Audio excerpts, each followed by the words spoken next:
Good afternoon, Happy New Year. Hi, welcome to Apsara Physics class. Today I am going to introduce a new topic semiconductor.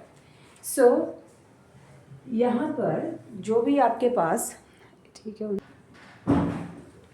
Good afternoon, welcome to Apsara Physics class and Happy New Year to all of you. Today I am going to introduce new topic semiconductors. तो इसमें जो भी इसके important results हैं and किस type से question पूछे जाते हैं, I am going to discuss all this with all of you. So first of all semiconductors होते क्या हैं, एग्जैक्टली व्हाट आर सेमीकंडक्टर्स. तो सेमीकंडक्टर्स जो हैं, semiconductors are materials having conductivity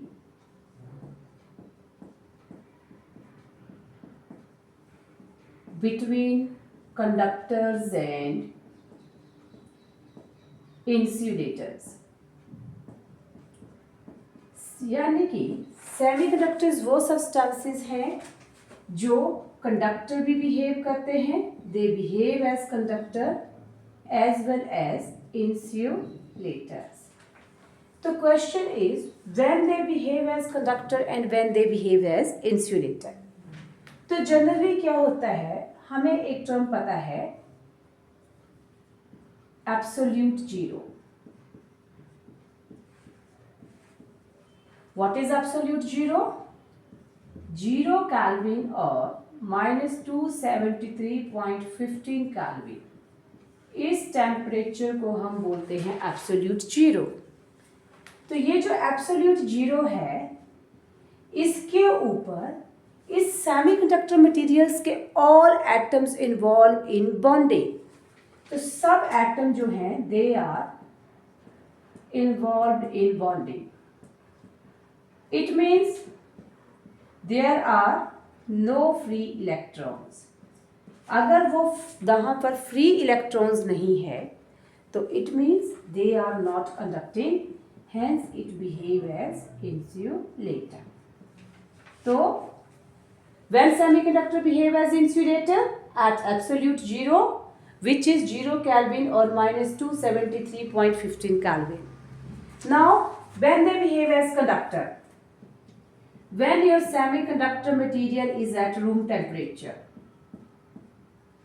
तो रूम टेम्परेचर पे क्या हो रहा है कि इनके बीच की कोवेलेंट बॉन्डिंग ब्रेक हो जाती है, तो उसकी वजह से देयर आर फ्री इलेक्ट्रॉन्स. वहां पे फ्री इलेक्ट्रॉन्स हैं, फ्री इलेक्ट्रॉन्स है, it means they conduct and behave as conductors. तो वो कंडक्टर की तरह बिहेव करेंगे.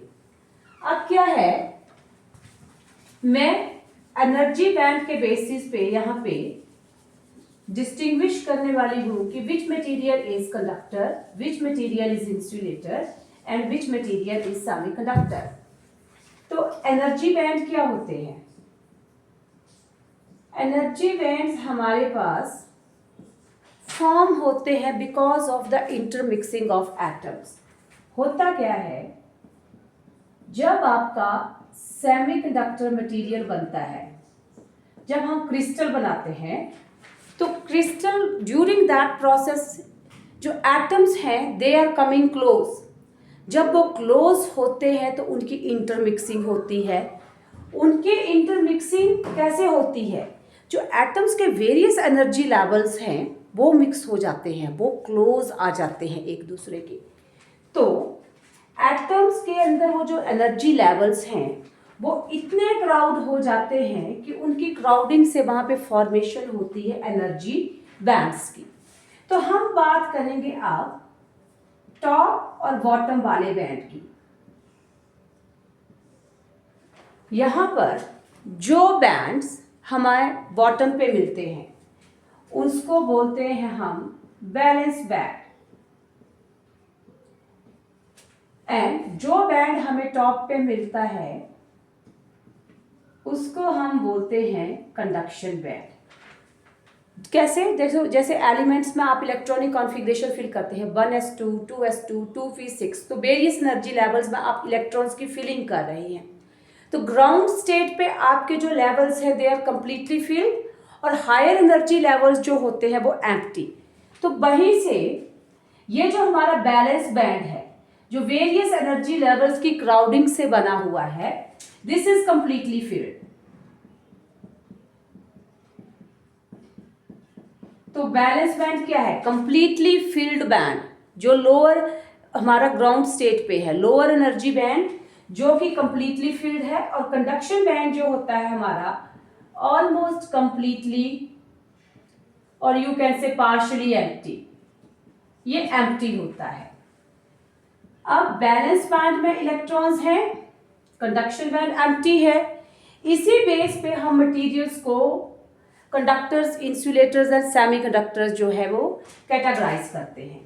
अब देखो, ये जो कंडक्शन बैंड और ये बैलेंस बैंड है, इनके बीच में एक एनर्जी गैप होता है जिसको हम बोलते हैं फॉरबिडन एनर्जी गैप। तो forbidden energy gap, the gap between valence band and conduction band. अब यही डिसाइड करता है whether material is conductor, insulator और सेमीकंडक्टर। अब जनरली होता क्या है, जो आपके कंडक्टर्स हैं उसमें आपका valence band and conduction band वो ओवरलैप होते हैं एक दूसरे के। By they conduct with they are overlapped means उनके बीच में एनर्जी गैप है ही नहीं, almost absent. So it is very simple for these electrons to go from this valence band to conduction band. तो इसी वजह से आपके जो कंडक्टर हैं वो इजीली क्या करते हैं, कंडक्ट करते हैं। अब अगर आप बात करो इंसुलेटर्स की,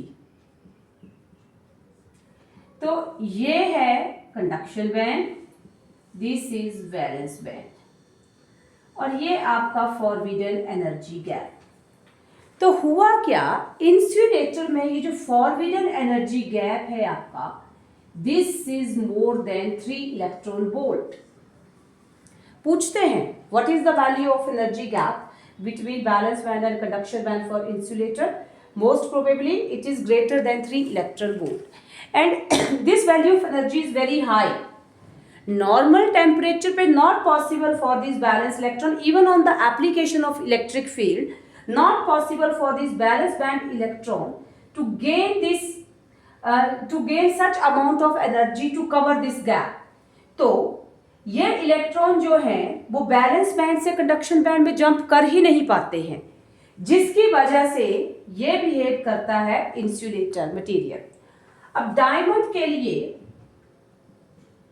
remark this value of energy gap is 6 electron volt. So हम बोलते हैं diamond is insulator. So see how high value is the energy gap for this diamond, 6 electron volt, not possible, यहाँ पे पॉसिबल ही नहीं है।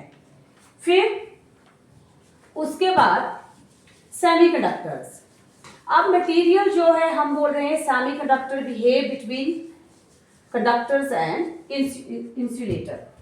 तो semiconductor जो हैं उनके लिए क्या हुआ, ये आपका valence band completely field band, this is conduction band completely empty.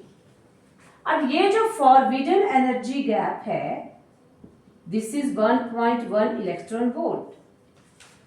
तो रूम टेम्परेचर पे तो पॉसिबल नहीं है दीज फॉर दीज इलेक्ट्रॉन की, सॉरी यहाँ पर हमारे पास जब एब्सोल्यूट जीरो होती है तो not possible for this electron to move from this valence band to conduction band. But when we will apply electric field, with the application of electric field they easily gain the energy, उतना energy gain कर लेते हैं कि वो balance band से conduction band को क्या कर जाते हैं, जंप ओवरकम कर जाते हैं दिस एनर्जी को। So they behave as semiconductors. अब क्या है हमारे पास, सॉरी यहाँ पे ये मैंने इसकी लिख दी है फॉर सिलिकॉन क्रिस्टल की, ये जो एनर्जी गैप है this is less than 3 electron volt. 3 electron volt से कम होता है तो आराम से ये गेन कर लेते हैं इस वैल्यू को और मूव कर जाते हैं दिस बैलेंस बैंड से कंडक्शन बैंड में।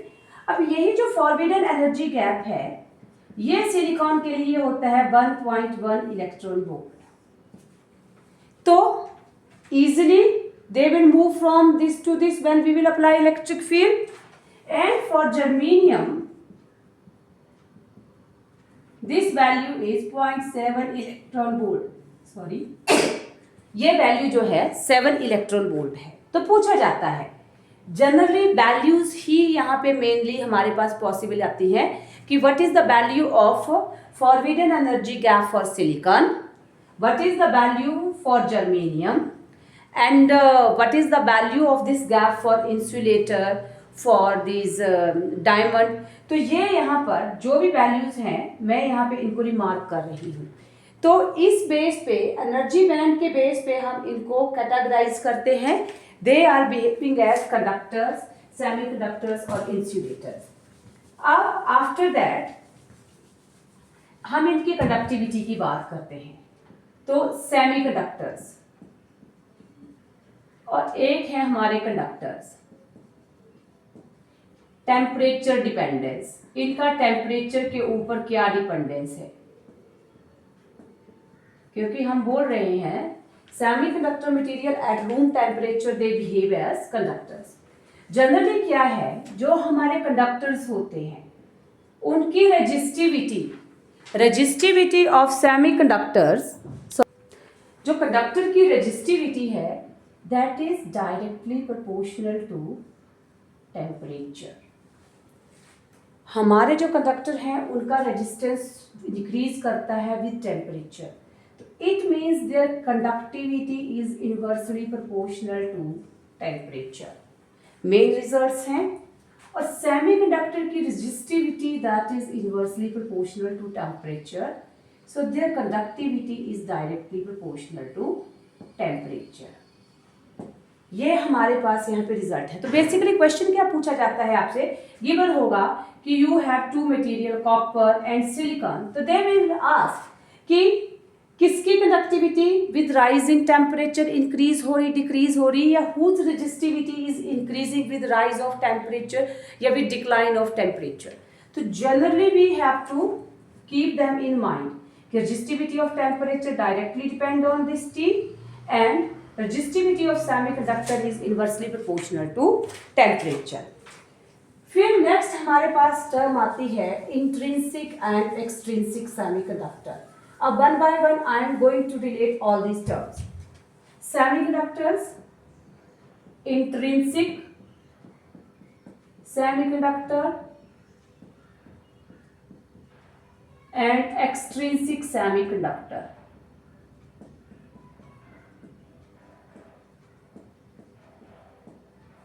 पूछा जाता है what is intrinsic semiconductor? तो क्या है, प्योर सेमीकंडक्टर क्रिस्टल को, pure semiconductor crystal is known as intrinsic semiconductor. And जब आप इस सेमीकंडक्टर में, प्योर सेमीकंडक्टर में इम्प्योरिटी ऐड करते हैं तब आपके पास फॉर्म होता है एक्सट्रिंसिक सेमीकंडक्टर। तो intrinsic semiconductor, pure semiconductor crystal. Extrinsic semiconductor, when you are mixing impurity to this semiconductor crystal. तो ये जो process है mixing of impurity to semiconductor, this is known as doping. So question is, what is doping? The process of addition of impurity to a pure semiconductor crystal. And why this doping is done? To increase conductivity of crystal. आपको crystal की conductivity increase करनी है, to increase conductivity of crystal. तो doping हम करते हैं conductivity of crystal increase करने के लिए। अब जब हम इसमें इम्प्योरिटी ऐड कर रहे हैं, डूपिंग कर रहे हैं, इसकी कंडक्टिविटी इंक्रीज कर रहे हैं, तो जनरली अब वहां पर इम्प्योरिटीज भी दो टाइप की आ रही है, two type of impurities, trivalent impurity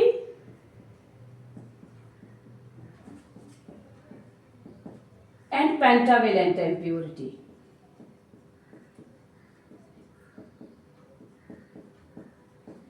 अब ट्राइवेलेंट इम्प्योरिटी नाम से ही, ट्राइवेलेंट इम्प्योरिटी कौन सी इम्प्योरिटीज होती हैं? हैविंग 3 वैलेंस इलेक्ट्रॉन्स, जिसमें आपके 3 वैलेंस इलेक्ट्रॉन्स होते हैं, जनरली बोरोन, एल्यूमिनियम। ये बेसिक है आपकी 3 ट्राइवेलेंट इम्प्योरिटीज। आप जैसे बोरोन एटॉमिक नंबर 5, सो 2 3 कॉन्फ़िगरेशन उसका जो भी बना, एल्यूमिनियम 13 2 8 3, तो बैलेंस इलेक्ट्रॉन आ रहे हैं 3 बैलेंस इलेक्ट्रॉन। और जब ये 3 बैलेंस इलेक्ट्रॉन हम सेमीकंडक्टर क्रिस्टल में ये ट्राइवेलेंट इम्प्योरिटी ऐड कर रहे हैं, तो जो क्रिस्टल हमारे पास बन रहा है वो बन रहा है पी टाइप सेमीकंडक्टर। ध्यान से देखिए, we are adding impurities to increase the conductivity of semiconductor. So there are 2 type of impurities, trivalent and pentavalent. Trivalent impurities हैं बोरोन, एल्यूमिनियम। तो जनरली पूछा जाता है, आपके पास ऑप्शन दिया जाता है, 4 ऑप्शन दे दिए कि find out which impurity is trivalent. तो मोस्ट प्रोबेबली हमारे पास जो है ट्राइवेलेंट इम्प्योरिटी बोरोन, एल्यूमिनियम और ये इंडियम, 1 मोर इंडियम। उसके बाद जब ये ट्राइवेलेंट इम्प्योरिटीज आपने ऐड करी तो हमारे पास जो फॉर्मेशन हुई पी टाइप सेमीकंडक्टर की, तो P type semiconductor is formed because of the addition of trivalent impurity. अब ये जो पी टाइप सेमीकंडक्टर है, इसमें मेजॉरिटी कैरियर्स होते हैं, they are holes, positively charged carriers. Holes are the majority current carrier in p-type semiconductor. Sorry. उसके बाद pentavalent impurity, नाम से ही क्लियर है, having 5 valence electrons. 5 valence electrons है पेंटावेलेंट इम्प्योरिटी में। तो यहां पे हमारे पास आर्सेनिक, एंटीमनी और फॉस्फोरस, ये है हमारी पेंटावेलेंट इम्प्योरिटीज जिसमें 5 वैलेंस इलेक्ट्रॉन्स होते हैं। अब जब हम इस पेंटावेलेंट इम्प्योरिटी को प्योर सेमीकंडक्टर क्रिस्टल में ऐड करते हैं तो हमारे पास जो सेमीकंडक्टर मटेरियल आता है that is an type semiconductor. और इसमें मेजॉरिटी करंट कैरियर जो होते हैं इलेक्ट्रॉन्स। इलेक्ट्रॉन्स कैसे? सिलिकॉन में ऐड करेंगे तो सिलिकॉन में 4 वैलेंस इलेक्ट्रॉन्स होते हैं। ये पेंटावेलेंट है, जब इसमें ऐड करेंगे तो इसके 4 इलेक्ट्रॉन्स तो इन्वॉल्व हो जाएंगे बॉन्डिंग में, जो एक इलेक्ट्रॉन हर केस में फ्री बचेगा। तो मेजॉरिटी करंट कैरियर्स हमारे पास यहाँ पे क्या आएंगे? इलेक्ट्रॉन। तो इट मीन्स पी टाइप में होल की कंसंट्रेशन ज्यादा होती है इलेक्ट्रॉन से, और एन टाइप में इलेक्ट्रॉन्स की कंसंट्रेशन ज्यादा होती है आपके होल से। तो ये हमारे पास फॉर्मेशन हो रही है P and N type semiconductor material की। उसके बाद जनरली इनकी कंडक्टिविटी और करंट डेंसिटी के लिए क्या रिजल्ट आ रहा है? तो कंडक्टिविटी जो हमारे पास यहाँ पे होती है, दिस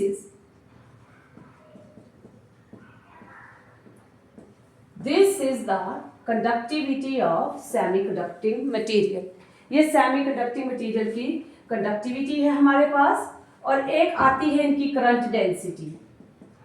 करंट डेंसिटी के लिए क्या रिजल्ट है? जनरली करंट डेंसिटी J होता है आपका I/A। तो करंट डेंसिटी आती है हमारे पास यहाँ पर ये। तो जब हम ये फाइनल वैल्यू हमारे पास आती है,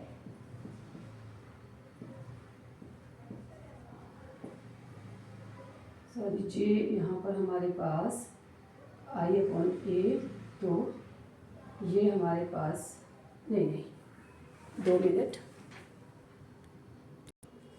अब ये जो करंट डेंसिटी है हम बोलते हैं I/A। आपने एक रिजल्ट फाइंड आउट किया हो, I = LeAVD।